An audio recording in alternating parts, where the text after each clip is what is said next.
Hello students, welcome to ज्ञान GS. स्वागत है आप सभी का मेरे यूट्यूब चैनल पर। सो गाइज, आज मैं आपको बताऊंगा एक बहुत ही इंपॉर्टेंट टॉपिक है, that is hybridisation. Hybridisation is also called as संकरण इन हिंदी। इसमें होता क्या है, इस टॉपिक में हम लोग ऑर्गेनिक और इनऑर्गेनिक दोनों प्रकार के मॉलिक्यूल का हाइब्रिडाइजेशन निकाल सकते हैं। अब कैसे निकाल सकते हैं और ये होता क्या है, इसका थ्योरेटिकल पार्ट क्या है और इसका कॉन्सेप्चुअल पार्ट क्या है, इससे हम लोग इसके कौन कौन से फार्मूले होते हैं जिनके थ्रू इनऑर्गेनिक ऑर्गेनिक दोनों प्रकार के मॉलिक्यूल का हाइब्रिडाइजेशन निकाल सकते हैं। तो चलिए मैं आपको यहाँ पर थोड़ा सा इसको डिटेल में बताता हूँ कि किस तरीके से हाइब्रिडाइजेशन को हम लोग स्टडी कर सकते हैं। चलिए मेरे साथ में हेडिंग डाल लीजिए आप, hybridisation. Hybridisation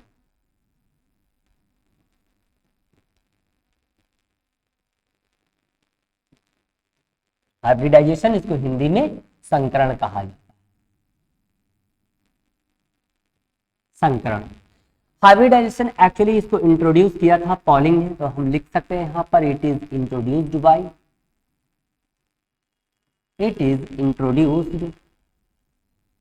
bye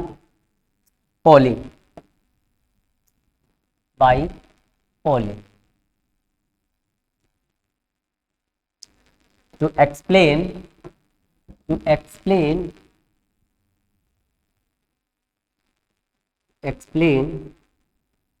equivalent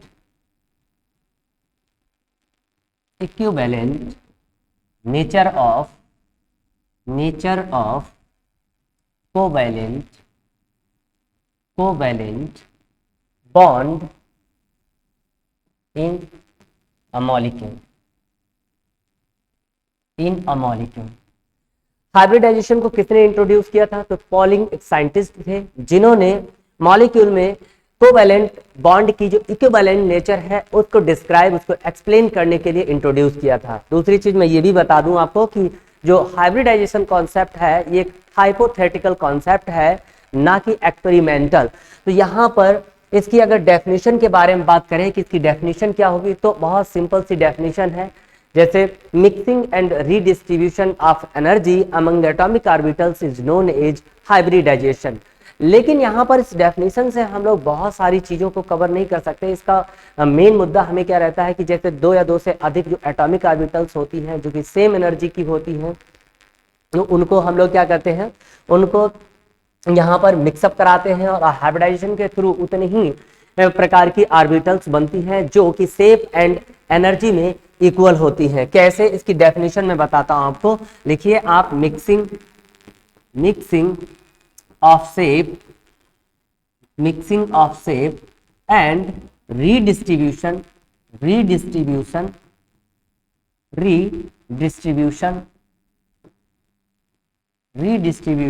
of energy among atomic orbitals to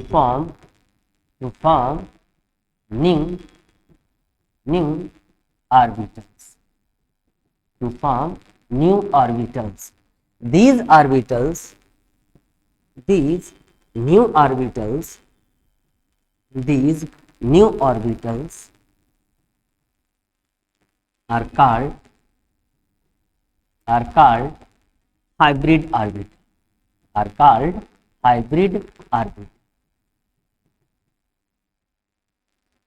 This phenomenon is called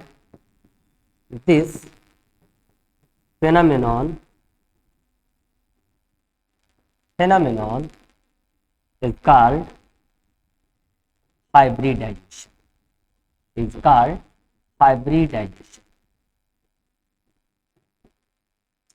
मतलब इसका यह है कि हाइब्रिडाइजेशन क्या होता है, तो इसमें दो या दो से अधिक एटॉमिक ऑर्बिटल्स आपस में एनर्जी का रीडिस्ट्रीब्यूशन करती हैं, जिससे उतनी ही संख्या में न्यू ऑर्बिटल्स का फॉर्मेशन होता है जिनकी शेप एंड एनर्जी इक्वल होती है। इन हाइब्रिड ऑर्बिटल्स को इन न्यू ऑर्बिटल्स को हाइब्रिड ऑर्बिटल्स कहा जाता है और पूरी फेनोमेनन को हाइब्रिडाइजेशन कहा जाता है। बात समझ में आ रही है सब लोगों के? ठीक है। उसके बाद में क्या है, ये सब कुछ होता कैसे है, इसका मैं एक पिक्चर आपको दिखाता हूं कैसे। लेट अस सी। मान लो हमारे पास में एक ऑर्बिटल है एस ऑर्बिटल, जो कि एस ऑर्बिटल स्फेरिकल होती है, 2s ऑर्बिटल। दूसरी ऑर्बिटल मैंने यहां पर ले ली है 2p ऑर्बिटल, 2p ऑर्बिटल्स। या फिर इसकी शेप हम लोग कुछ इस तरीके से भी बना सकते हैं, जैसे इस तरीके से भी बना सकते हैं। ये 2p ऑर्बिटल्स है। ये दोनों आपस में जब मिक्स होती है तो उतनी ही संख्या में न्यू ऑर्बिटल्स का फॉर्मेशन होता है, कुछ इस तरीके से, कुछ इस तरीके से फॉर्मेशन होता है। अब ये दोनों ऑर्बिटल्स आप देख पा रहे हैं, जो कि ये हाइब्रिड ऑर्बिटल्स है। कौन सी ऑर्बिटल्स हैं? 2 हाइब्रिड ऑर्बिटल्स, जिनकी शेप एंड एनर्जी इक्वल है, हाइब्रिड ऑर्बिटल्स। ये ऑर्बिटल्स कैसी हैं?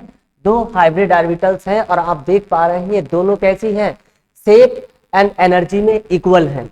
अब ये दोनों हाइब्रिड ऑर्बिटल्स आपस में रीअरेंज होगी sp हाइब्रिडाइजेशन के द्वारा, sp हाइब्रिडाइजेशन के द्वारा रीअरेंज होगी और कुछ इस तरीके का स्ट्रक्चर बनाएंगे। इनके बीच का जो बॉन्ड एंगल होता है 180 डिग्री रहता है। ये स्ट्रक्चर कैसी है? Linear structure. हाइब्रिडाइजेशन कौन सा बना? sp hybridisation, sp hybridisation. क्यों? क्योंकि यहां पर हम लोगों ने लिया एक s ऑर्बिटल और एक 2p ऑर्बिटल ली है, दोनों आपस में मिक्स होके क्या बना रही हैं? दो हाइब्रिड ऑर्बिटल बना रही हैं, जिनकी शेप एंड एनर्जी इक्वल है। ये आपस में फर्दर रीअरेंज होकर कुछ इस तरीके का स्ट्रक्चर फॉर्म करेंगी, जिस स्ट्रक्चर का नाम दिया जाएगा लाइनियर स्ट्रक्चर, और इसका हाइब्रिडाइजेशन रहेगा sp हाइब्रिडाइजेशन। sp हाइब्रिडाइजेशन में बॉन्ड एंगल 180 डिग्री का होता है। अब यहीं पर एक सवाल ये आता है कि सर ये जो दोनों ऑर्बिटल्स है, इसमें एक लोब जो है वो लार्ज लोब है, दूसरा लोब कैसा है कि स्मॉल लोब है। तो इन लोब्स का क्या मतलब है वो भी मैं आपको क्लियर करता हूं कि वो लोब इनका मतलब क्या है। बहुत ध्यान से देखना है। कैसे? देखो, इसका एक प्रोसेस को बनाता हूं।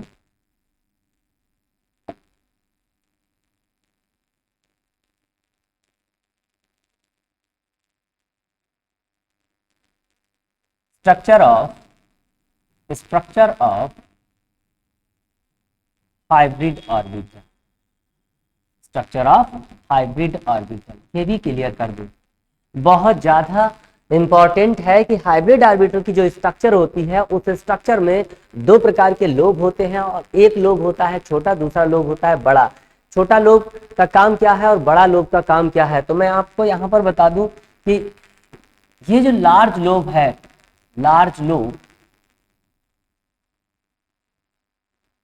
this is applicable for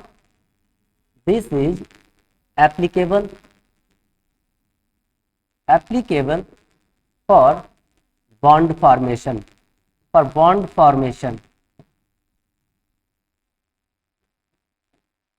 and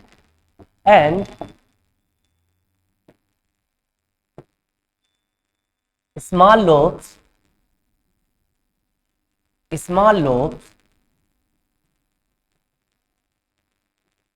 does not participate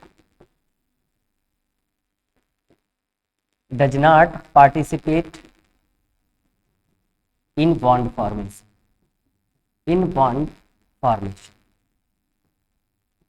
आपको बहुत ध्यान से समझना है। हाइब्रिडाइजेशन के कॉन्सेप्ट में हमेशा एटॉमिक ऑर्बिटल्स ही पार्टिसिपेट करती है, ना कि इलेक्ट्रॉन। तो यहाँ पर जो हाइब्रिड ऑर्बिटल का स्ट्रक्चर आप देख पा रहे हैं, जो हाइब्रिड ऑर्बिटल्स दो प्रकार की बनी है, इन दोनों प्रकार की हाइब्रिड ऑर्बिटल्स में एक लोब स्मॉल है, दूसरा लोब लार्ज है। लार्ज एंड स्मॉल लोब का काम क्या है? तो मैंने आपको यहाँ पर मेंशन कर दिया है कि जो लार्ज लोब है वो बॉन्ड फॉर्मेशन में पार्टिसिपेट करता है, जबकि स्मॉल लोब होता है वो पार्टिसिपेट नहीं करता है। लार्ज लोब में इलेक्ट्रॉन डेंसिटी अधिक होती है, इसलिए ये बॉन्ड फॉर्मेशन में पार्टिसिपेट करता है, जबकि स्मॉल लोब में इलेक्ट्रॉन डेंसिटी कम होती है, इसलिए बॉन्ड फॉर्मेशन में पार्टिसिपेट नहीं करता है। अब इसके आगे का सीन क्या है? आगे का सीन आपको बहुत ध्यान रखना है। इसके आगे क्या सीन है वो देखते हैं। दूसरा हमारे पास, चलिए मैं एक यहाँ पर नोट लगाता हूँ, नोट बहुत ज्यादा इंपॉर्टेंट है, उसको भी हमेशा ध्यान रखेंगे। ऑलवेज रिमेंबर इट, मैं लिख देता हूँ यहाँ पर, always remember it,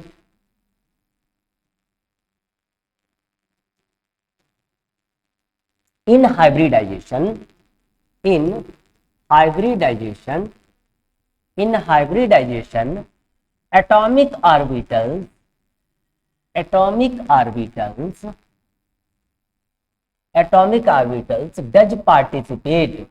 does participate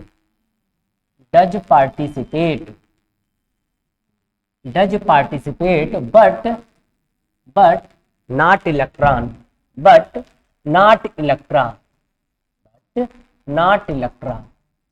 इस चीज को हमेशा ध्यान रखना है। यहां से क्वेश्चन भी कई मर्तबा पूछा जा चुका है कि हाइब्रिडाइजेशन में एटॉमिक ऑर्बिटल्स पार्टिसिपेट करती है या फिर मॉलिक्यूलर ऑर्बिटल्स पार्टिसिपेट करती है या फिर इलेक्ट्रॉन पार्टिसिपेट करते हैं या फिर नन ऑफ दीज। तो आपको आंसर किस में देना है? तो इस क्वेश्चन का आंसर बताने के लिए आपको ये लाइन रटनी पड़ेगी, याद करनी पड़ेगी कि हाइब्रिडाइजेशन में एटॉमिक ऑर्बिटल्स पार्टिसिपेट करती है, ना कि इलेक्ट्रॉन। बात समझ में आ रही है सब लोगों के? ठीक है, ये पॉइंट बहुत ज्यादा इंपॉर्टेंट और बहुत मायने रखता है। दूसरी चीज, अब कौन सी ऐसी एटॉमिक ऑर्बिटल्स है जो पार्टिसिपेट कर सकती है हाइब्रिडाइजेशन में? Let us see please, look at it. Hybridisation में जो ऑर्बिटल्स पार्टिसिपेट करती हैं वो होती हैं आपकी, एक तो होती है fully filled orbitals, fully filled orbital. दूसरी होती है half filled orbitals, half filled orbital. तीसरी होती है empty orbital,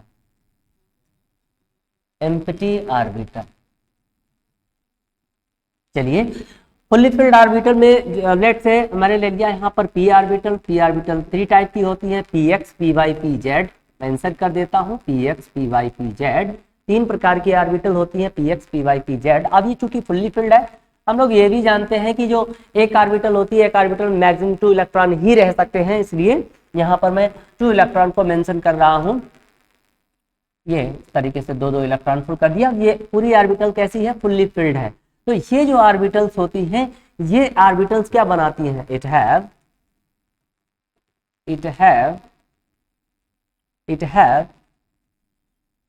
loan pair of electron. Fully filled orbital में जो इलेक्ट्रॉन होते हैं वो क्या इलेक्ट्रॉन होते हैं? वो लोन पेयर ऑफ इलेक्ट्रॉन होते हैं। जबकि इसमें हाफ फिल्ड ऑर्बिटल में ये जो ऑर्बिटल्स होती है, it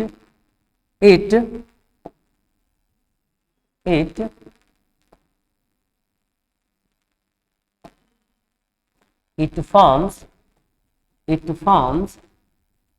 covalent bond। इसके बाद एम्प्टी जो ऑर्बिटल्स आती हैं, मान लो P X, P Y and P Z, इन तीनों ऑर्बिटल्स में कोई इलेक्ट्रॉन प्रेजेंट नहीं है। तो फिर ये जो एम्प्टी ऑर्बिटल है, ये किस बॉन्ड का फॉर्मेशन करेंगी? तो आप हमेशा ध्यान रखेंगे, हाइब्रिडाइजेशन में जो एम्प्टी ऑर्बिटल्स होंगी वो डेटिव बॉन्ड या फिर कोऑर्डिनेट बॉन्ड का फॉर्मेशन करेंगी। कौन से बॉन्ड का फॉर्मेशन करेंगी? डेटिव या फिर कोऑर्डिनेट बॉन्ड का फॉर्मेशन करेंगी। डेटिव या फिर coordinate bond. Coordinate bond are also called as dative bond. It is represented by arrow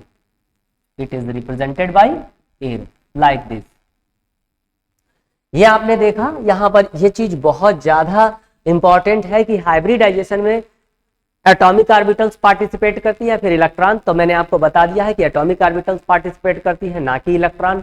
अब कौन कौन सी, मेरा सवाल यह है कि अब कौन कौन सी ऑर्बिटल्स पार्टिसिपेट करती हो? तो 3 प्रकार की ऑर्बिटल्स हो सकती है। एक तो फुल्ली फिल्ड ऑर्बिटल, दूसरी हाफ फिल्ड ऑर्बिटल एंड तीसरी हो सकती है empty orbital. Fully filled orbital जो होती है वो फुल्ली फिल्ड ऑर्बिटल में lone pair of electron present रहते हैं। हाफ फिल्ड ऑर्बिटल हाइब्रिडाइजेशन में कोवैलेंट बॉन्ड का फॉर्मेशन करती है। एम्प्टी ऑर्बिटल जो होती है हाइब्रिडाइजेशन में कोऑर्डिनेट बॉन्ड या फिर डेटिव बॉन्ड का फॉर्मेशन करती है। ये तो थ्योरेटिकल पार्ट है। हाइब्रिडाइजेशन कॉन्सेप्ट के थ्रू हम लोग डिफरेंट मॉलिक्यूल में किस तरीके से हाइब्रिडाइजेशन को कैलकुलेट करेंगे ये भी देखेंगे। बट स्टिल उससे पहले हम लोगों को इसका थ्योरेटिकल पार्ट जो कि इंपॉर्टेंट है, जो कि एग्जाम में बहुत ज्यादा पूछा जाता है, वो देख लेना है यहाँ पर।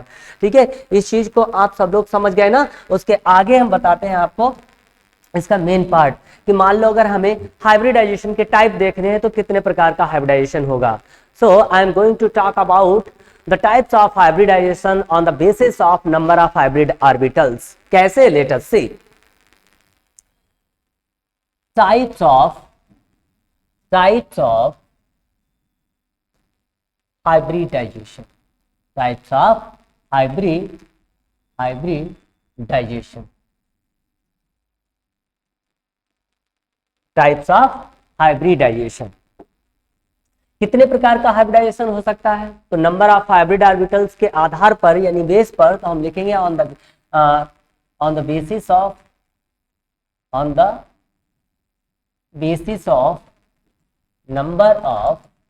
number of hybrid orbital,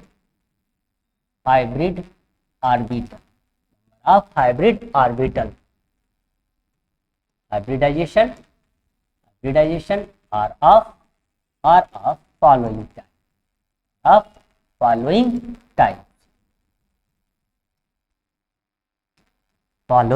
types।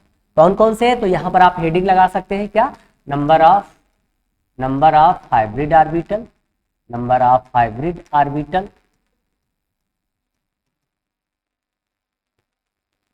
And इधर लिखेंगे हाइब्रिडाइजेशन।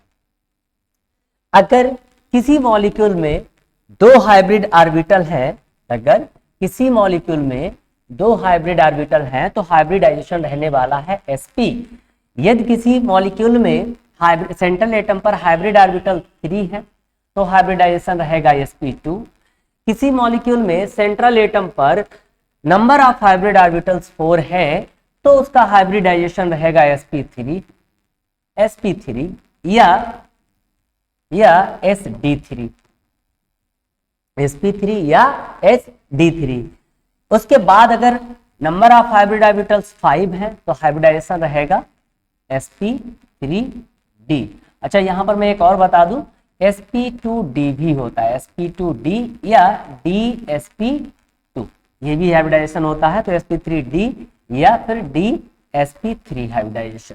अगर मान लो किसी मॉलिक्यूल में सेंट्रल एटम के पास नंबर ऑफ हाइब्रिड ऑर्बिटल 6 है तो हाइब्रिडाइजेशन रहेगा sp3d2 या d2sp3 हाइब्रिडाइजेशन। यदि किसी मॉलिक्यूल में सेंट्रल एटम के पास नंबर ऑफ हाइब्रिड ऑर्बिटल 7 होते हैं तो हाइब्रिडाइजेशन रहेगा sp3d3 या d3sp3। इतने प्रकार के हाइब्रिडाइजेशन होते हैं, sp, sp2, sp3, sd3, sp2d, dsp2, sp3d, dsp3, sp3d2, d2sp3, sp3d3, d3sp3। इतने प्रकार के हाइब्रिडाइजेशन होते हैं। इसमें एक चीज और बता दूं कि बॉन्ड एंगल कितना किसमें रहेगा। तो बॉन्ड एंगल का मैटर ये है, यहां पर जो बॉन्ड एंगल रहेगा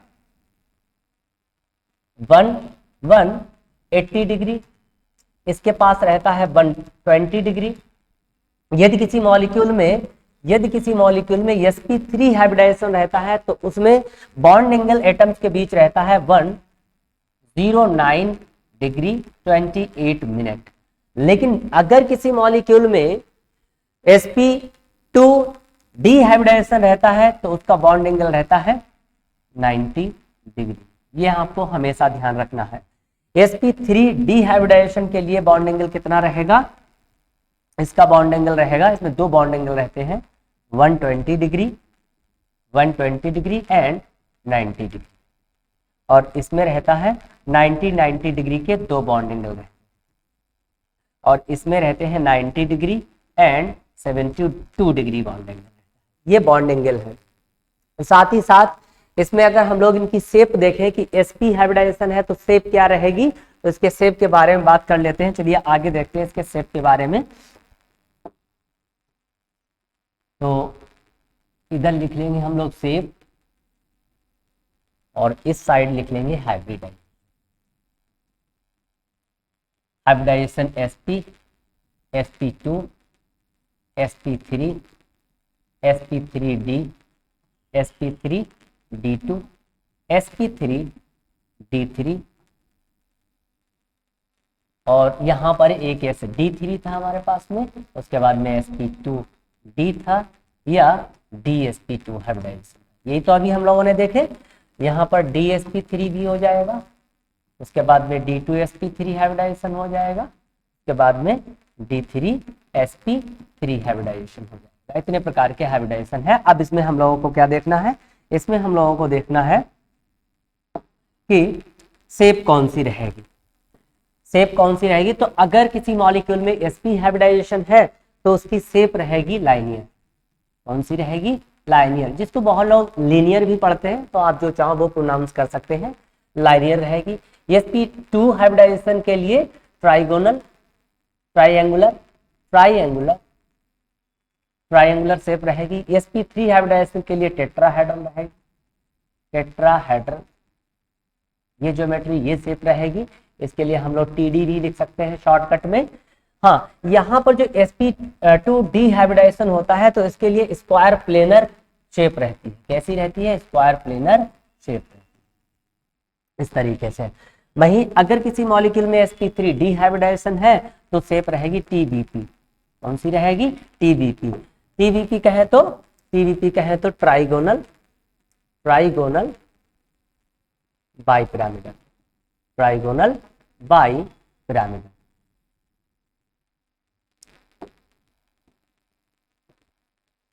उसके बाद में है D2sp3 हाइब्रिडाइजेशन। D2sp3 हाइब्रिडाइजेशन के लिए कौन सी शेप रहती है, octahedral, octahedral, octahedral.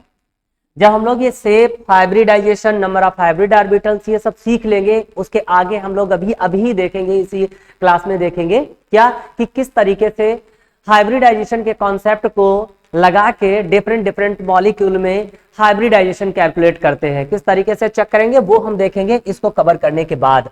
Octahedral sp3d2 hybridisation के लिए ज्योमेट्री यानी शेप रहती है ऑक्टाहेड्रल, जिसको हम OH से रिप्रेजेंट कर देते हैं शॉर्टकट में। sp3d3 हाइब्रिडाइजेशन अगर है किसी मॉलिक्यूल में तो वहां पर शेप रहने वाली है पेंटागोनल बाइपिरामिडल, जिसको शॉर्टकट में PBP कह देते हैं। क्या कह देते हैं शॉर्टकट में, PBP।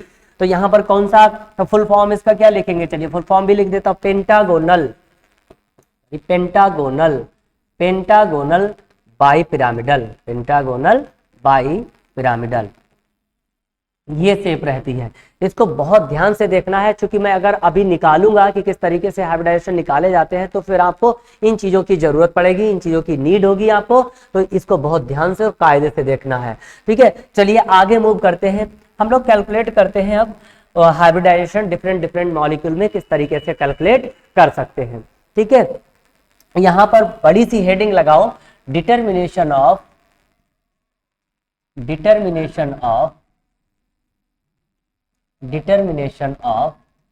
Hybridisation, hybridisation.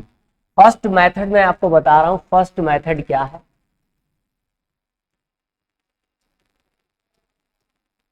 First method hybridization का, तो फर्स्ट मेथड है number of hybrid orbital, number of hybrid orbital on central atom. Central atom पर number of hybrid orbitals equal to होता है number of sigma bond, number of sigma bond, number of sigma bond,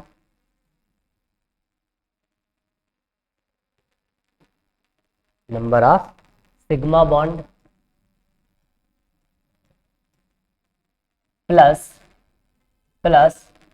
यहां पर हो जाएगा number of lone pair, number of lone pair of electron, lone pair या number of lone pair of electron, तरीके से। तो एक तो हमारा ये फॉर्मूला बन जाता है कि हाइब्रिडाइजेशन का जो डिटर्मिनेशन करते हैं, तो उसमें फर्स्ट मेथड मैंने बताया, number of hybrid orbital on central atom equal to number of sigma bond plus number of lone pair of electron. How to identify central atom in a molecule. अगर कोई molecule दिया गया है तो आप central atom कैसे पहचानेंगे, इसकी भी मैं एक ट्रिक बताऊंगा। दूसरी बात, number of lone pair of electron, ये क्या होते हैं, तो मैं इसको भी थोड़ा सा मेंशन कर दूं कि ये क्या होते हैं। बहुत ही हेल्पफुल रहने वाला है आपके लिए लोन पेयर ऑफ इलेक्ट्रॉन की। लोन पेयर ऑफ इलेक्ट्रॉन क्या होते हैं, तो लिखेंगे आप यहाँ पर the pair of electron, the pair of electron, the pair of electron does not participate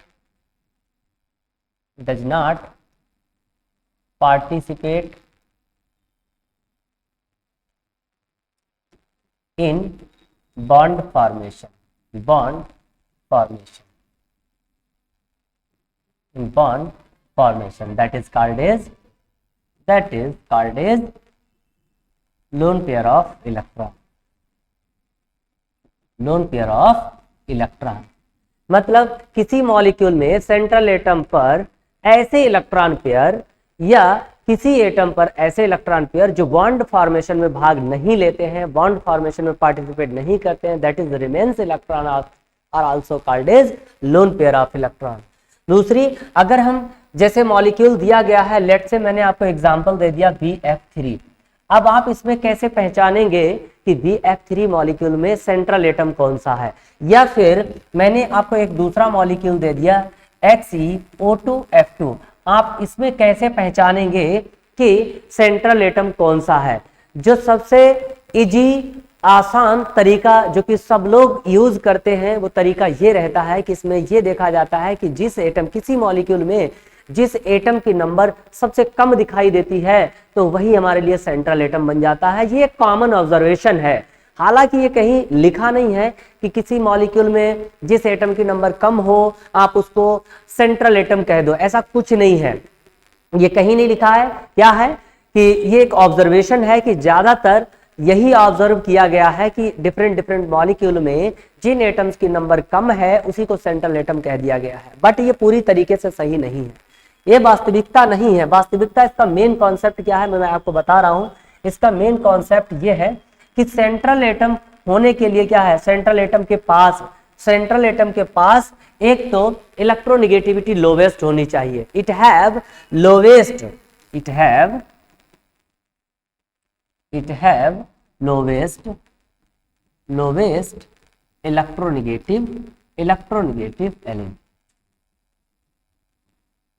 electronegative element except hydrogen and chlorine और हाइड्रोजन को छोड़कर, क्लोरीन के पर बहुत सारे हैलोजन्स, कोई भी हैलोजन हो सकता है, ठीक है। Halogen is represented by x, capital x. Halogens को हम लोग कैपिटल एक्स से रिप्रेजेंट करते हैं, इसलिए क्या होगा यहाँ पर बहुत सारे हम लोग यूज कर लेंगे। जैसे ये हैलोजन है, हैलोजन को एक्स से रिप्रेजेंट कर दिया, क्लोरीन रख दिया, क्लोरीन की जगह पर हम लोग फ्लोरीन रख सकते हैं, क्लोरीन की जगह पर फ्लोरीन रख सकते हैं, फ्लोरीन रख सकते हैं, ब्रोमीन रख सकते हैं, आयोडीन रख सकते हैं, ठीक है। क्लोरीन तो है ही। ये सारे एलिमेंट कैसे होंगे, इनको छोड़कर इनको हम कहां पर रखेंगे, इनको हम लोग हमेशा कहां पर लोकेट करते हैं, locate at terminal position always, terminal position always. ये आपको हमेशा ध्यान रखना है कि हाइड्रोजन और हैलोजन्स एलिमेंट को छोड़कर बाकी जो है, अब चूंकि यहाँ पर ये वाला जो एलिमेंट है हैलोजन्स, अब हैलोजन तो इलेक्ट्रोनेगेटिव एलिमेंट होते हैं, तो सर जो ज्यादा इलेक्ट्रोनेगेटिव होगा तो उसको कहाँ रखेंगे और जो कम इलेक्ट्रोनेगेटिव होगा उसको कहाँ रखेंगे। तो यहाँ पर ये कॉन्सेप्ट ये है कि आपको क्या देखना है, दिए गए मॉलिक्यूल में सबसे पहले आपको ये आइडेंटिफाई करना है कि कौन सा एटम जो कम इलेक्ट्रोनेगेटिविटी का है, जिस एटम की इलेक्ट्रोनेगेटिविटी सबसे कम होगी वही क्या बनेगा, वही बनेगा हमारा सेंट्रल एटम। तो जैसे अगर हम सिंपल वाला कॉन्सेप्ट लगाएं जो कि एक ऑब्जर्वेशन है, तो यहाँ पर BF3 मॉलिक्यूल है, तो BF3 मॉलिक्यूल में सिंपल ऑब्जर्वेशन के अकॉर्डिंग हमारे पास में कौन सा सेंट्रल एटम बन जाता है, सेंट्रल एटम बन जाता है बोरॉन।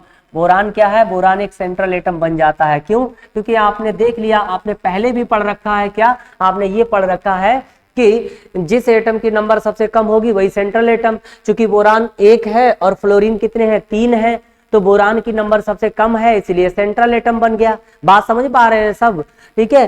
तो लेकिन यहाँ पर ये कॉन्सेप्ट आपका फेल हो जाता है। जैसे जीनान यानी XeO2F2, जीनान डाइऑक्सी डाइफ्लोराइड जो है, ये एक ऐसा मॉलिक्यूल है जिसमें हमारे पास में 2 एटम ऐसे हैं जिनकी नंबर इक्वल है, ठीक है। तो वहां पर आप क्या कर पा रहे हैं, यहाँ पर आपने सिंपल बता दिया कि भैया जीनान जो है, जीनान एटम की नंबर सबसे कम है, इसीलिए ये सेंट्रल एटम है। लेकिन ये पूरी तरीके से सही नहीं है।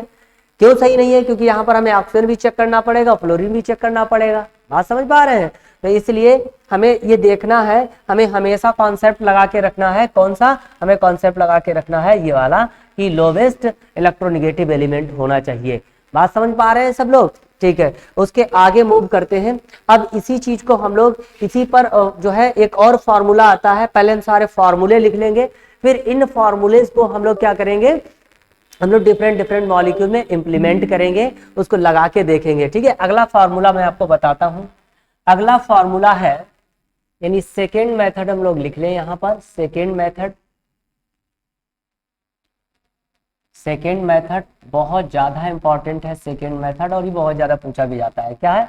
सेकेंड मेथड को हम लोग स्टेरिक नंबर से रिप्रेजेंट करते हैं। Steric number will be equal to half number of valence electron, यहाँ पर Ve इलेक्ट्रॉन हो जाएंगे, प्लस यहाँ पर Sa प्लस माइनस C। ये है फॉर्मूला वेयर फॉर्मूला क्या है? Steric number equal to half Be plus Sa plus minus C, where V E equal to है total number of valence electron, total number of valence electron in a central atom, in a central atom.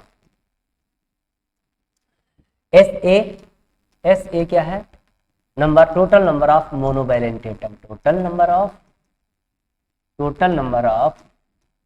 Monovalent atom. What is the monovalent atom? Monovalent atom क्या है मैं आपको बता दूं। यहाँ पर monovalent atom, hello साथियों नमस्कार, मोनोवैलेंट एटम हमारे यूट्यूब चैनल ज्ञान जीएस में को हम ब्रेक कर लेते हैं टू पार्ट में, मोनो प्लस वैलेंट थ्योरी को देखा था, जिसमें हमारा टॉपिक था वो था भारत में आने वाले चीनी यात्री। मोनो भारत में आने वाले चीनी यात्रियों की हमने चर्चा की थी। आज हम बात करेंगे जितने भी प्राचीन भारत और मध्यकालीन भारत में जितने भी विदेशी यात्री आए थे, एटम जो केवल एक बॉन्ड बनाते हैं, जो केवल किसी भी शासक एक ही बॉन्ड से जुड़ते हैं, उनको कहा जाता है मोनोवैलेंट एटम। ये आपको हमेशा ध्यान रखना। उसके बाद में आता है सी। अब ये सी क्या है? तो इसकी पूरी हम क्या करेंगे? सी है ऐसे व्यक्ति का नाम जितने भी मंदिर थे, यानी कि उत्तर। सी है चार्ज। एक तो ये फॉर्मूला हो गया, ठीक है। दूसरा यहाँ पर मैं एक चीज और मेंशन कर दूं, यहाँ पर मैंने लिखा है total number of valence electron in a central atom. तो ये बैलेंस इलेक्ट्रॉन कैसे चेक करेंगे, बैलेंस इलेक्ट्रॉन को कैलकुलेट कैसे करेंगे, बैलेंस इलेक्ट्रॉन को पता लगाने के लिए क्या तरीके हैं, क्या क्राइटेरिया हैं, क्या ट्रिक है इसके लिए कोई, तो मैं बता दूं इसके लिए बहुत अच्छी ट्रिक है जो कि हम लोग ज्यादातर यूज करते हैं। विदिन 1 to 2 सेकेंड किस तरीके से अभी चेक करते हैं, ठीक है। इस चीज को आप बहुत ध्यान से देख लीजिएगा। सेकेंड मेथड में steric number will be equal to half Be plus Sa plus minus C, where Be equal to total number of valence electron in a central atom, Sa will be equal to total number of monovalent atom, C will be equal to charge. Here monovalent atom, what is the monovalent atom? Monovalent atom word are derived from two word mono plus valent. Here mono means one and valent means bond. That is one bond have monovalent atom, that is called as monovalent atom. देखिए उसके बाद में हम लोग क्या देखेंगे, उसके बाद में इसका एक यहीं से आता है जैसे लोन पेयर। ये फिर लोन पेयर तरीके से कैसे निकालते हैं तो वो देख लेते हैं। अगला तीसरा मेथड कौन सा रहेगा? तीसरा मेथड हमारे पास में जो है लोन पेयर निकालने से, जैसे थर्ड मेथड है, थर्ड मेथड तो यहां पर होता है हमारे पास में Ep equal to Ep plus Lp। EP equal to Vp plus LP। अब ये LP कैसे निकाला जाता है उसको भी देख लेते हैं। LP equal to V minus S plus minus charge upon 2। LP क्या है? Number of lone pair of electron. Lone pair of electron कैसे कैलकुलेट करेंगे? How to calculate lone pair of electron in a molecules on the central atom. Central atom पर हम लोग lone pair of electron कैसे calculate करेंगे? इसका formula बहुत अच्छा फॉर्मूला है, V minus S plus minus charge upon 2। Here B will be equal to number of valence electron and S equal to क्या है? Number of surrounding atom. अब valence electron क्या है उसको भी देखेंगे और यहाँ पर ये Bp क्या है उसको भी चेक करेंगे। तो देखो कैसे, where Bp equal to bond pair of electron, pair of electron, या फिर इसी को कहा जाता है number of sigma bond. LP क्या है? LP है number of lone pairs, number of lone pairs.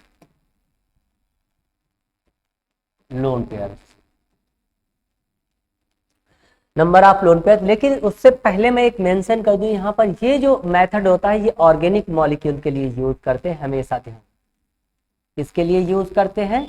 Organic molecule के लिए यूज करते हैं। चलिए मैंने यहाँ पर लिख दिया है मॉलिक्यूल के लिए यूज करते हैं।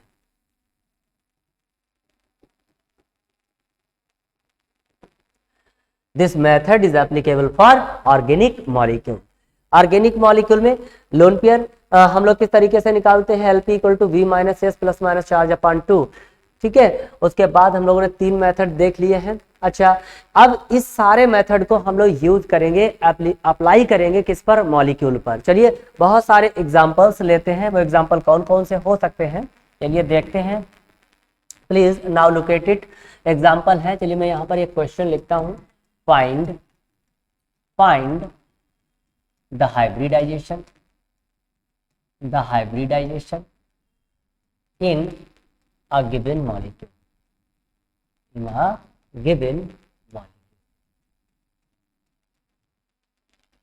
बहुत सारे मॉलिक्यूल हैं, नेट से कौन कौन से हो सकते हैं? तो मैं यहाँ पर कुछ एग्जांपल से लिख रहा हूँ। NH3, H2O, H3O positive, NH4O positive, BCl5, BF3, BCl3, BeCl2, NO3 minus, SO4 minus 2, उसके बाद में है I3 minus, I3 plus, ClF3, के बाद में XeF4, XeF6,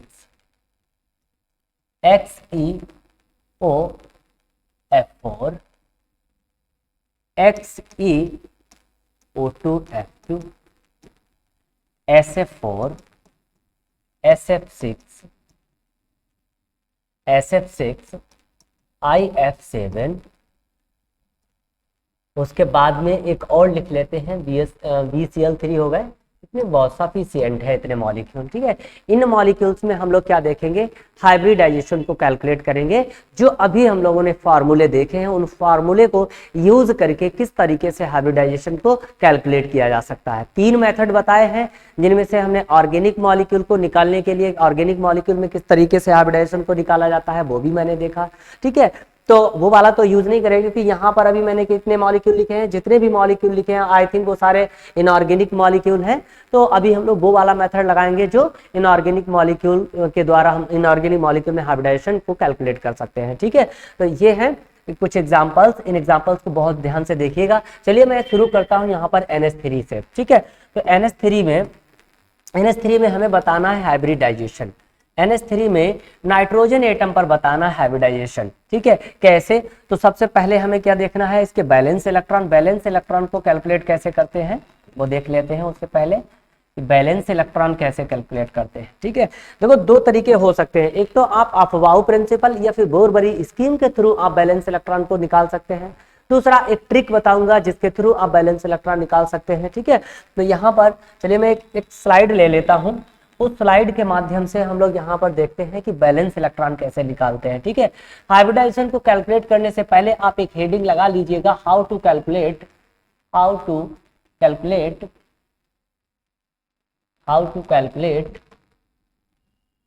balance electron in an atom में हम लोग बैलेंस इलेक्ट्रॉन को कैसे कैलकुलेट करते हैं तो वो देखेंगे। मान लो हमारे पास में बोरान, कार्बन, नाइट्रोजन, ऑक्सीजन और फ्लोरीन है। ठीक है, ये पी ब्लॉक के मेंबर है। इसका एटॉमिक नंबर 5 होता है, इसका 6 होता है, इसका 7 और इसका 8 होता है, इसका 9 एटॉमिक नंबर होता है। ठीक है, अफवाऊ प्रिंसिपल के अकॉर्डिंग अगर हम इसका इलेक्ट्रॉनिक कॉन्फ़िगरेशन करते हैं तो 1s2 2s2 2p1 रहता है। इसका अगर करते हैं तो 1s2 2s2 2p2 रहता है। इसका अगर हम इलेक्ट्रॉनिक कॉन्फ़िगरेशन करते हैं अफवाऊ प्रिंसिपल के अकॉर्डिंग तो इसका होता है 1s2 2s2 2p3। इसका एटॉमिक नंबर करें अगर ऑक्सीजन का एटॉमिक नंबर 8 होता है और अफवाऊ प्रिंसिपल के अकॉर्डिंग इलेक्ट्रॉनिक कॉन्फ़िगरेशन इसका कुछ इस तरीके से रहता है 1s2 2s2 2p4। फ्लोरीन का अफवाऊ प्रिंसिपल के अकॉर्डिंग इलेक्ट्रॉनिक कॉन्फ़िगरेशन होता है 1s2 2s2 2p5। यह है इलेक्ट्रॉनिक कॉन्फ़िगरेशन। तो आप बहुत ध्यान से देखिएगा कि यहां पर देखो ये जो ऑर्बिटल है और ये दो ऑर्बिटल्स हैं, इन दोनों ऑर्बिटल्स में आप एक डिफरेंस समझ पा रहे होंगे। वो डिफरेंस ये है कि जो भी ऑर्बिटल्स दो प्रकार की दी गई हैं उनमें जो प्रिंसिपल क्वांटम नंबर है वो डिफरेंट है। कैसे? जैसे यहाँ पर ये s ऑर्बिटल है, अब s ऑर्बिटल के आगे जो नंबर लगी है दैट इज 1, ये क्या रिप्रेजेंट करती है? प्रिंसिपल क्वांटम नंबर को रिप्रेजेंट करती है। तो n बराबर इसके लिए क्या आ गया? 1। यहाँ पर आप देखो s और p ऑर्बिटल, इन दोनों ऑर्बिटल्स में सेम प्रिंसिपल क्वांटम नंबर है दैट इज n = 2। ध्यान से देखना है आपको, यहाँ पर s ऑर्बिटल p ऑर्बिटल इन दोनों के आगे जो 2 नंबर रखी गई है जो कि एक प्रिंसिपल क्वांटम नंबर है और ये प्रिंसिपल क्वांटम नंबर सेम है, इसीलिए क्या करेंगे इन ऑर्बिटल्स को हम लोग थोड़ी देर के लिए मर्ज कर देंगे और फिर इनके इलेक्ट्रॉन्स को ऐड करके लिख देंगे। जैसे 1s में कितने इलेक्ट्रॉन है? 2, तो मैंने लिख दिए 2 और यहाँ पर 2s 2p के अगर दोनों के इलेक्ट्रॉन को ऐड ऑन किया जाए तो इलेक्ट्रॉन बन रहे हैं 3। बात समझ पा रहे हो? तो इस ऑर्बिटल को हमने कह दिया है outer most orbital, outer most orbital, या फिर इसी को नाम दिया जाता है बैलेंस सेल, बैलेंस सेल। बहुत ध्यान से देखना है, अगर आप अभी भी नहीं समझ पाए कि बैलेंस इलेक्ट्रॉन को कैसे निकालते हैं तो आई थिंक आपको बहुत डिफिकल्टी होने वाली है। कब? जब आप हाइब्रिडाइजेशन को निकालेंगे तब, और शायद इससे इजी आपको कोई बताएगा भी नहीं। वो देखिए कैसे आप डिटेल में बहुत ध्यान से देखना है, इसके साथ साथ मैं आपको ट्रिक भी बताऊंगा। ठीक है, अभी कॉन्सेप्ट समझो। ये जो हमने इलेक्ट्रॉनिक कॉन्फ़िगरेशन मेंशन किया है ये है according to Aufbau principle, according to Aufbau principle. और अफवाऊ प्रिंसिपल को यूज करके ये जो हमने निकाला है कॉन्फ़िगरेशन ये है बोरबरी स्कीम, बोरबरी स्कीम। ध्यान से देखना है। ठीक है, तो ये जो हमारे पास में क्या है? Valence shell. अब बैलेंस सेल में उपस्थित इलेक्ट्रॉन को कहा जाता है बैलेंस इलेक्ट्रॉन। तो हमारे पास में कितने इलेक्ट्रॉन है? 2 और 1 3, यानी ये इलेक्ट्रॉन कौन से हो गए? ये इलेक्ट्रॉन हो गए हैं बैलेंस इलेक्ट्रॉन। कौन से इलेक्ट्रॉन है? Balance electron. अब आप सबके लिए निकाल लेंगे। जैसे यहां पर देखो ये जो है इतना पार्ट 2s 2p, इसमें तो n बराबर 2 है, सेम है। यहां पर n = 1 है। तो हम क्या करेंगे? जिन ऑर्बिटल्स के लिए प्रिंसिपल क्वांटम नंबर सेम होती है उनको मर्ज कर लेते हैं और उनके इलेक्ट्रॉन्स को एड ऑन करके लिख देते हैं। तो क्या आएगा 2, 2 + 2 = 4। तो यहाँ पर 4 आ गया। 2, 4 इसके लिए 2, 5, 2, 6, 2, 7। अब ये जो नंबर है जो कि वैलेंस सेल में दिखाई दे रही है, ये हमारा वैलेंस सेल ही है, ये वाला वैलेंस सेल है, ठीक है। इसको इसमें इंक्लूड नहीं किया है, क्यों? क्योंकि इस ऑर्बिटल के लिए प्रिंसिपल क्वांटम नंबर डिफरेंट है। बात समझ पा रहे हो इस चीज को? तो देखो अब ये बैलेंस इलेक्ट्रॉन हमने कैसे निकालने हैं, ये वाले लास्ट सेल में उपस्थित इलेक्ट्रॉन को कहा जाता है बैलेंस इलेक्ट्रॉन। तो इसमें बैलेंस इलेक्ट्रॉन 4, इसमें बैलेंस इलेक्ट्रॉन 5, इसमें बैलेंस इलेक्ट्रॉन 6 और इसमें बैलेंस इलेक्ट्रॉन 7। ध्यान से देखना है। अब इसी चीज को आप ट्रिक से देखेंगे, वो कैसे? लेट अस सी। देखो अगर हम इनके ग्रुप नंबर लिखें, जैसे बोरान, कार्बन, नाइट्रोजन, ऑक्सीजन और फ्लोरीन, इनके लिए अगर हम ग्रुप नंबर लिखें तो टेबल में इसकी ग्रुप नंबर 13 रहती है, इसकी 14 रहती है, इसकी 15 और इसकी 16 रहती है, इसकी 17। समझ पा रहे हो? यहां पर boron, carbon, nitrogen, oxygen, fluorine, ये जो एलिमेंट है पीरियोडिक टेबल में, इन एलिमेंट की जो ग्रुप नंबर है वो कुछ इस तरीके से मेंशन की गई है, 13, 14, 15, 16 एंड 17। चलिए मैं इसको एक अगली स्लाइड में बताता हूं। बहुत कायदे से देखना है। बैंक, कैशियर, नंबर ऑफ तरीके से। इसकी ग्रुप नंबर कितनी है? इसकी ग्रुप नंबर 13, इसकी 14, इसकी 15, इसकी 16 एंड इसकी 17। अब इस ग्रुप नंबर में आप देखेंगे कि लास्ट डिजिट कौन सी है। लास्ट डिजिट कौन सी है? तो ये है लास्ट डिजिट, लास्ट डिजिट है। और ये लास्ट डिजिट ही क्या रिप्रेजेंट करती है? ये लास्ट डिजिट ही रिप्रेजेंट करती है बैलेंस सेल यानी बैलेंस इलेक्ट्रॉन, बैलेंस इलेक्ट्रॉन। इसका मतलब ये हुआ कि बोरान फैमिली में जितने भी मेंबर होंगे, कौन कौन से मेंबर होते हैं बोरान फैमिली में? बोरान फैमिली में बैलगाड़ी, इंडियन रानी, कौन सी? जंक्शन, जंक्शन पर पहुंचे, ना पकड़ो ऐसे सब बीमा, ओ सलमान श्रीदेवी तेरी पूजा करें। याद करने के तरीके हैं, ये आप अपने हिसाब से भी बना सकते हैं। फैसला कर लो वरना इंस्पेक्टर अटैक करेगा। हालांकि एट्रियम को हैलोजन नहीं कहा गया है, ठीक है। एट्रियम को हैलोजन नहीं कहा गया है, बाकी एलिमेंट को हैलोजन कहा गया है। इसको इसी सीरीज में रखा गया है लेकिन हैलोजन नहीं कहा गया है, ठीक है। तो बहुत ध्यान से देखना है। ये जो बैलेंस इलेक्ट्रॉन है, जो कि 3 बैलेंस इलेक्ट्रॉन आए हैं बोरान के लिए, तो ये बोरान फैमिली में जितने भी मेंबर हैं सारे मेंबर्स के लिए रहेंगे। ऐसे ही 4 बैलेंस इलेक्ट्रॉन कार्बन के लिए है। ये इस सीरीज में जितने भी मेंबर हैं उन सब मेंबर के लिए 4 बैलेंस इलेक्ट्रॉन रहेंगे। इसी तरीके के लिए यहाँ पर 5, 6 एंड 7 बैलेंस इलेक्ट्रॉन रहेंगे, ठीक है। अब ये तो ट्रिक के अकॉर्डिंग है। अब बात करते हैं अपने मुद्दे पर आते हैं। मुद्दा हमारा क्या है? मुद्दा हमारा ये है कि हम लोग कैलकुलेट कर रहे थे हाइब्रिडाइजेशन, फाइंड कर रहे थे हाइब्रिडाइजेशन मॉलिक्यूल में किस तरीके से निकालते हैं, ठीक है। वो देखते हैं। देखो मैंने एग्जांपल लिया था NH3 का। NH3 में हमें नाइट्रोजन एटम पर हाइब्रिडाइजेशन निकालना है, तो steric number equal to formula लगाएंगे half valence electron plus SA यानी मोनोवैलेंट एटम और C, ये फार्मूला लगाना है। तो यहाँ पर हमारे पास में अभी नाइट्रोजन के पास कितने बैलेंस इलेक्ट्रॉन हम लोगों ने निकाले?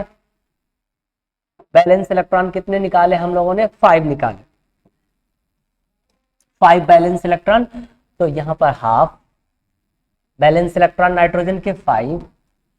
यस, ए का मतलब है नंबर ऑफ मोनोवैलेंट एटम। तो मोनोवैलेंट एटम का मतलब होता है कि ऐसे एटम जो केवल एक बॉन्ड बनाते हो। तो हम लोग जानते हैं हाइड्रोजन हो गया, हैलोजन हो गया, ये क्या है? ये मोनोवैलेंट है। हाइड्रोजन एक मोनोवैलेंट एटम है। अब कितने हाइड्रोजन है? 3 हाइड्रोजन है, तो यहाँ पर हम रख देंगे 3। अच्छा, प्लस माइनस सी, यानी सी का मतलब क्या है? चार्ज। क्या इस पूरे मॉलिक्यूल पर आपको कोई चार्ज दिखाई दे रहा है? नहीं। तो यहाँ पर हम क्या रख देंगे, यहाँ पर हम 0 रख देंगे प्लस माइनस करके, या फिर इससे कोई मतलब ही नहीं रखेंगे। ठीक है, इस चीज को हम छोड़ देंगे। अब देखिए हाफ 5 + 3 = 8, और 8 को अगर 2 से डिवाइड करेंगे तो कितना आ जाएगा 4।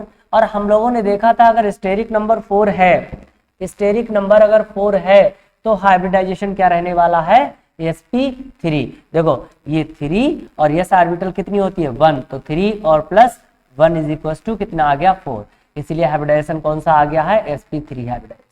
हम लोग ये भी जानते हैं कि जिन मॉलिक्यूल्स में sp3 हाइब्रिडाइजेशन होता है उनके लिए अभी हम लोगों ने शेप देखी, कौन सी शेप आती है, टेट्राहेड। बॉन्ड एंगल कितना रहता है 109 डिग्री 28 मिनट रहता है, ये आपको कैलकुलेट करना है। सिमिलरली H2O के लिए अगर हम देखें, H2O में सेंट्रल एटम ऑक्सीजन है, सेंट्रल एटम कौन सा है, सेंट्रल एटम ऑक्सीजन है इस तरीके से। तो इसके लिए हम निकालेंगे steric number equal to hybridisation oxygen. हमेशा ये चीज आपको ध्यान रखनी है, किसी भी मॉलिक्यूल में हाइब्रिडाइजेशन कैलकुलेट कर रहे हैं आप, तो आपको ये आपको ध्यान रखना है कि मॉलिक्यूल में केवल और केवल सेंट्रल एटम का हाइब्रिडाइजेशन निकाला जाता है, सराउंडिंग एटम का नहीं। ठीक है, या फिर आपको ये भी नहीं ध्यान रखना है कि क्या पूरे मॉलिक्यूल का हाइब्रिडाइजेशन होता है, तो आंसर इज नो, पूरे मॉलिक्यूल का हाइब्रिडाइजेशन नहीं होता है। पूरे मॉलिक्यूल में पर्टिकुलर किसी सेंट्रल एटम के लिए हाइब्रिडाइजेशन को कैलकुलेट किया जाता है, फाइंड आउट किया जाता है। ये बात बहुत सारे लोगों को नहीं पता है, जो कि आपको ध्यान रखनी है।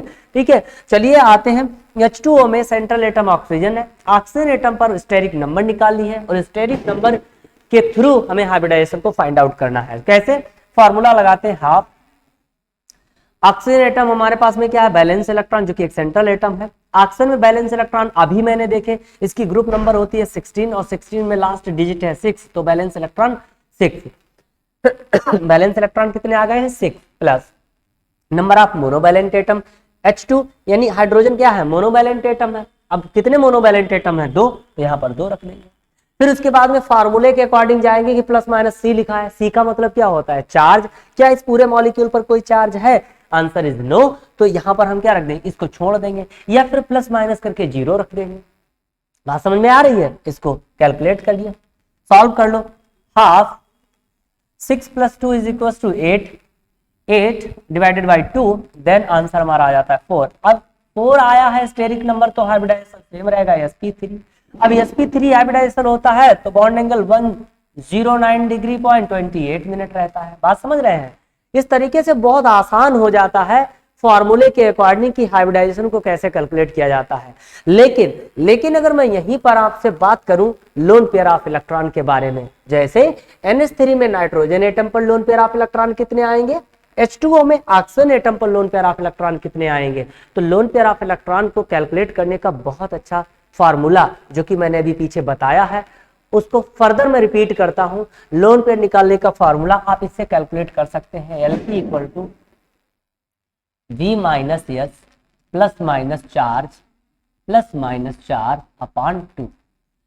अब इस फार्मूले को यूज करके हम मॉलिक्यूल में सेंट्रल एटम पर लोन पेयर ऑफ इलेक्ट्रॉन को कैलकुलेट आसानी से कर सकते हैं। चलिए मैं आपको एक एग्जांपल करके दिखाता भी हूं। यहाँ पर NH3 में नाइट्रोजन एटम पर lone pair of electron check करने हैं, तो इस फार्मूले में हमको देखना है B है, B क्या है, बैलेंस इलेक्ट्रॉन। किसके बैलेंस इलेक्ट्रॉन, सेंट्रल एटम के। सेंट्रल एटम कौन सा है NH3 में, नाइट्रोजन।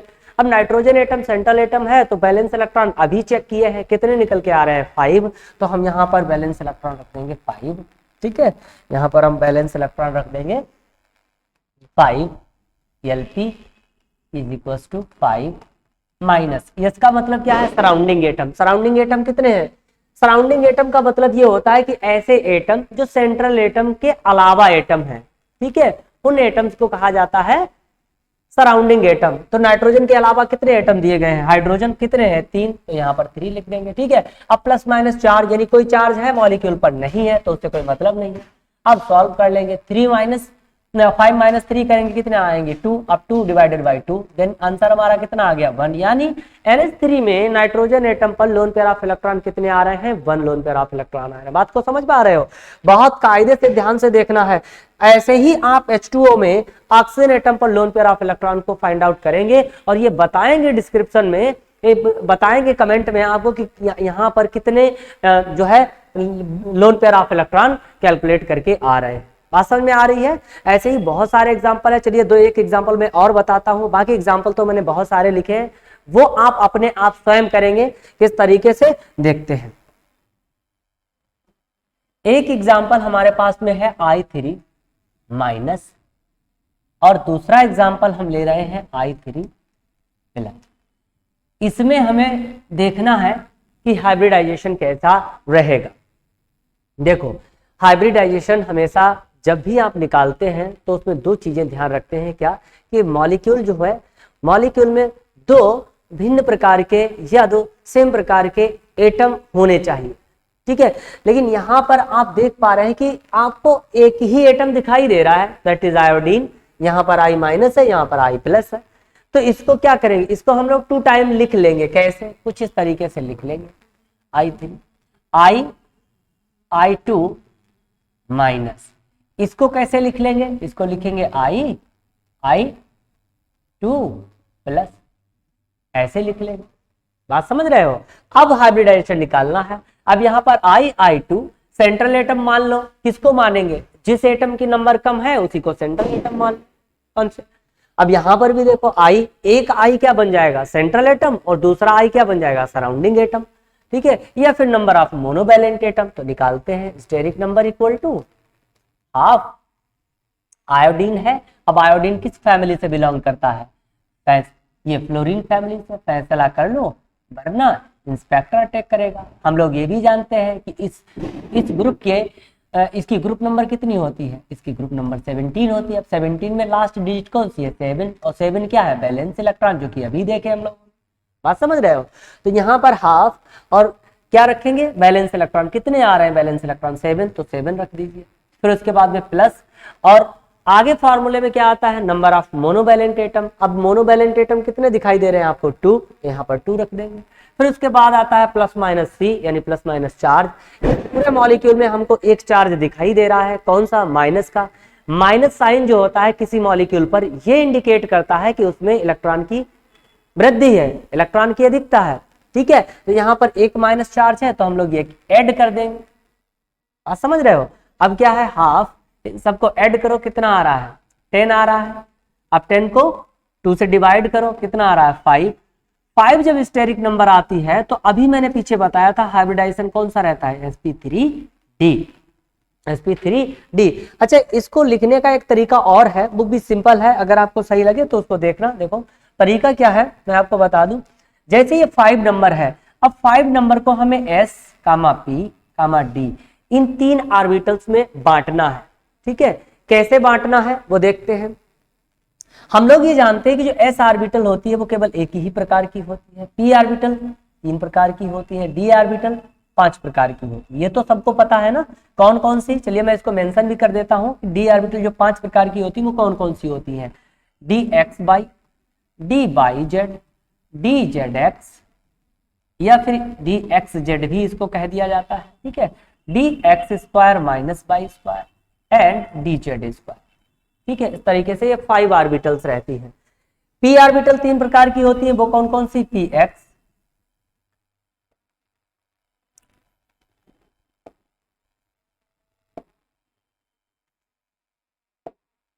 py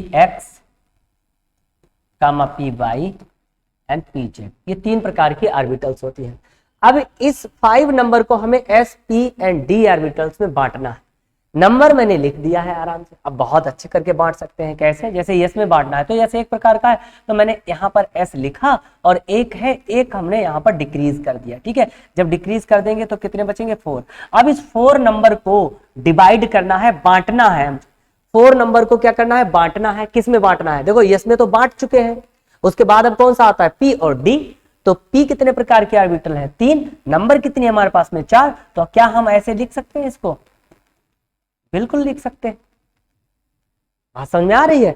लास्ट में अब क्या बचा है, डी ऑर्बिटल। और डी ऑर्बिटल कितने प्रकार की होती है, ओवरऑल 5 टाइप की होती है। लेकिन हमारे पास नंबर क्या है, 1, तो हम केवल यहां पर लिख देंगे ओनली डी। हाइब्रिडाइजेशन कौन सा बन गया, sp3d। या तो आप स्टेरिक नंबर से डायरेक्ट ये याद रखें, या फिर याद नहीं रहता है तो आप इससे ये चीज निकाल सकते हैं। कैसे, तरीका मैंने बता दिया है, बात समझ रहे हो। चलिए लास्ट इसका है, इसका हाइब्रिडाइजेशन कैसे निकालेंगे, इसका भी सेम रहेगा, बस कुछ नहीं करना है, यहाँ पर प्लस करा है तो हम क्या कर देंगे, माइनस कर देंगे। ठीक है, कैसे, 7 + 2। अब एक प्लस चार्ज है, प्लस चार्ज का मतलब होता है इलेक्ट्रॉन की कमी। अब कितना प्लस चार्ज है, एक प्लस चार्ज है, तो आप क्या करेंगे, एक इलेक्ट्रॉन को घटा देंगे, डिक्रीज कर देंगे इस तरीके से। ठीक है, अब डिक्रीज कैसे, जहां पर वर्ड आता है डिक्रीज या घटाना, वहां पर हम लोग माइनस लगा देते हैं, तो ये माइनस लगा दिया मैंने इस तरीके से। ठीक है, तो steric number equal to half 7 + 2 - 1। इसको सॉल्व करेंगे तो ये आ जाएगा हमारे पास में, ये आ जाएगा 4। और 4 जब स्टेरिक नंबर आती है तो हाइब्रिडाइजेशन रहता है 3। sp3 के लिए जो शेप रहती है टेट्राहेड्रल और बॉन्ड एंगल रहता है 109 डिग्री पॉइंट 28 मिनट। यहां पर हमारे पास में शेप रहती है TBP यानी ट्राइगोनल बाई पिरामिडल। समझ रहे हो इस चीज को। तो हाइब्रिडाइजेशन को कैलकुलेट करना, फाइंड आउट करना बहुत आसान है, आप इस चीज को बहुत ध्यान से देखिएगा। ठीक है, इसके आगे मैं और एक बहुत ही बेहतरीन टॉपिक लाने वाला हूं, मेरे साथ आप बने रहिएगा।